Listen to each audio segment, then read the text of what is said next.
ಇದೇ ತಿಂಗಳ ಜೂನ್ 5ರಿಂದ 8 ಅಮೆರಿಕದ ನ್ಯೂ ಆರ್ಲಿಯನ್ಸ್‌ನಲ್ಲಿ ಅಮೆರಿಕನ್ ಡಯಾಬಿಟಿಕ್ ಅಸೋಸಿಯೇಷನ್ ಸಮ್ಮೇಳನ ನಡೀತು. ನಾನು ಸಹ ಅದಕ್ಕೆ ಹೋಗಿದ್ದೆ. ಅಲ್ಲಿ ಏನ್ ಕಂಡೆ ಅಂತ ಹೇಳಿದ್ರೆ, ಕೆಲವು ವಿಷಯಗಳು ತುಂಬಾ ಚೆನ್ನಾಗಿತ್ತು.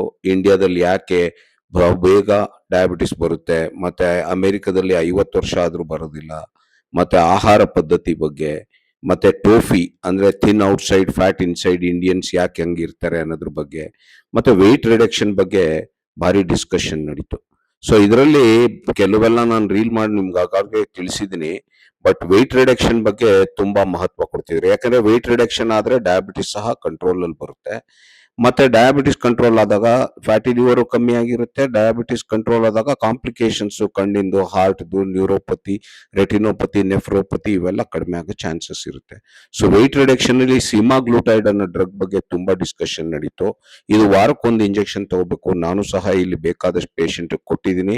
ಎಲ್ಲರಲ್ಲೂ ಒಳ್ಳೆ ರಿಸಲ್ಟ್ ಬರ್ತಾ ಇದೆ. Of course very minimal side effect ಇದೆ. ಜನಕ್ಕೆ ಹೆದರಿಕೆ ಬೇಡ. ನೀವು ವೆಯ್ಟ್ ರಿಡಕ್ಷನ್ ನ ಮಾಡಿ ಈ ಟ್ರೀಟ್ಮೆಂಟ್ ತಗೊಂಡ್ರೆ ನಿಮ್ಗೆ ಅನುಕೂಲ ಆಗ್ಬಹುದು ಅಂತ ನಂಗನ್ಸುತ್ತೆ. ಇನ್ನೂ ಅನೇಕ ವಿಷಯಗಳ ಬಗ್ಗೆ ಡಿಸ್ಕಷನ್ ನಡೀತು. ಇದನ್ನೆಲ್ಲ ಹಂತವಾಗಿ ನಾನು ನನ್ನ ರೀಲ್ಗಳಲ್ಲಿ ನಿಮ್ಗೆ ತಿಳಿಸ್ತೀನಿ. ನನ್ನ ಪೇಜ್ ನ ಫಾಲೋ ಮಾಡಿ. ನಾನು ನಿಮ್ಮ ಡಾಕ್ಟರ್ ಉತ್ತಮ್ ಚಂದ್.